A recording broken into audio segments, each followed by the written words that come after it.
Nu, sajūtas, protams, nekādas patīkamās nav. Sevišķi zinot to, kāda bija komanda tagad un kāda mēs aizdījām pēdējās visas spēles. Un kad visi zina, ka mēs spēlot un uzvarēt varošu komandu esam un visi latvieši un atmosfēra vienkārši fantastika.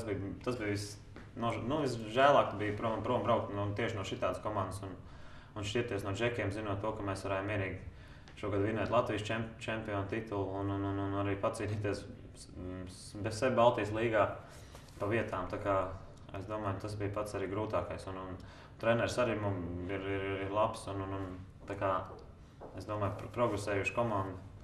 Un tas bija pats grūtākais īstenībā, no kā man negribēs šķirties. Bet, kas jādara. Nezinu, tā dzīve dod variants, tev viņi ir jāizvēlās pareizie. Tā kā, nezinu, redzēsim, vai tas ir pareizais lēmums vai nē, bet, tā es esmu izdomājis.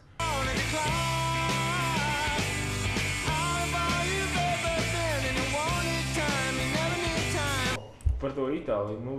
Droši vien, ka daudziem Latvijā tas nosaukums pagaidām neko neizsaka. Droši vien, ka tā arī vajadzētu būt.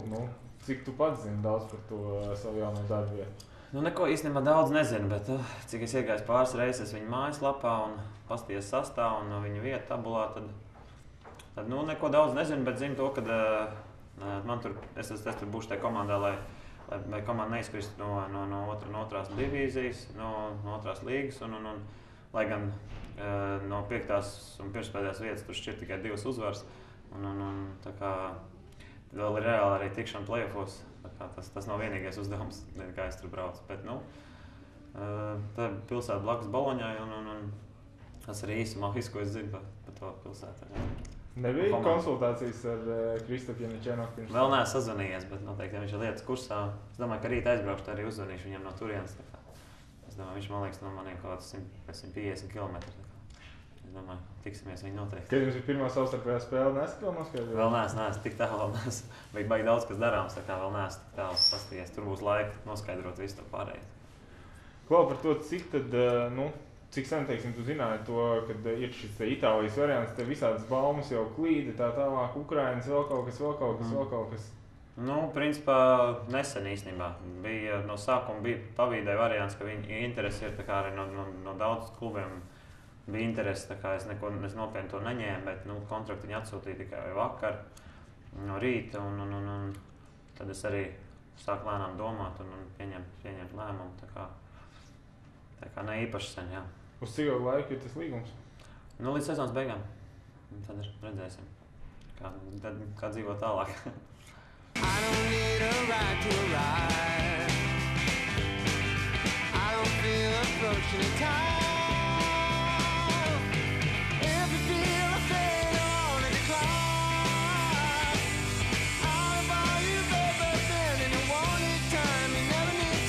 Jā, pārāk vēl ir priekšā arī izlase, un es uz to gribu īstenībā koncentrēties, jo domāju, ka tas man būs izlasē pēdējais gads un gribu nopietni sagatavoties un ar pēc iespējas labāku izlases sastāvu. Ceram, ka tādu mēs spēsim savākt, kaut ko sasniegt šogad īstenībā.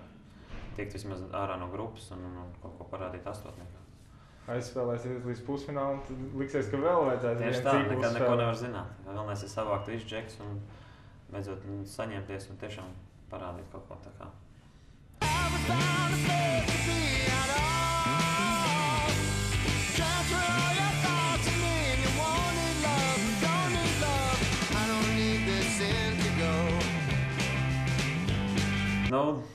Cerams, ka vēl tas ASK vārds nepazudīs un kad to sezonu izvilks un kad atradīs tos līdzekļus džekiem. Tā kā es domāju, cerams, viss pavadītais laiks bija patīkams šeit, tā kā visu to labāko tik var pateikt. Tā. Ir kaut kāds bišķi tur arī rūgtumiņš palicis par to? Nē, es domāju, par sportisko pusi tur nekāds vispār rūgtums nevar būt. Protams, nav patīkam tur, kas ir bijis ar tām naudām un vispārējo. Nevienam nav patīkam, bet es domāju, ka mēs esam tāds cilvēks, man ātri viss aizmirstās. Vienīgi, ja kāds uz maniem būs apvainojis varbūt par to, ka es esmu aizbraucis, bet es domāju, ka es esmu izdarījis pareizo lēmumu, es esmu gaidījis pietiekoši. Un tā kā, tad jau redzēs. Bet, teiksim, nav tā šķiršanās, kad tu saki, nē, es ASK vairs mūžā nespēlēju. Nē, noteikti nē. Tomēr tā ir mana komanda un sirds lieta. Tā kā es domāju, ka iespējams noteikti, kad vēl arī uzspēlēšu. Kur spēle pašam palikusi visvairāk atmiņā no šiem? Cik tur sanāk? 3-4 gadi? Jā, noteikti palicis atmiņā čempionu tituls un MVP. Es, protams, to nevar aizmirst. Spēles bijušas dažādas un daudz. Īstenībā labs laiks pavadīts ASK un mājās tomēr tā spēlē. Tas ir, ja tev ir tāda iespēja mājās spēlē un tev vēl labi maksā, tad es domāju, ka tā ir lieliska iespēja katram spēlētājam tas sapnis.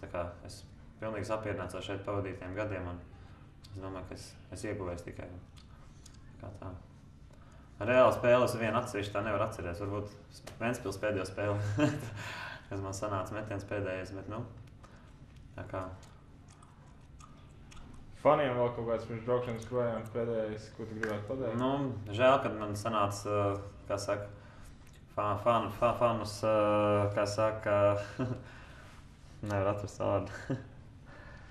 Bet jāsaka, ka vismaz internetu komentāri, kurš tur mazliet sanāca klausīt, ka visi ir tādi ļoti saprotoši. Visi saka, protams, žēl, bet arī visi ir tādi ar ļoti izpratni. Īstenībā, jā, šodien bišķi palasīja, lielākā daļa tiešām saprotoši ļoti fani un saprot situāciju.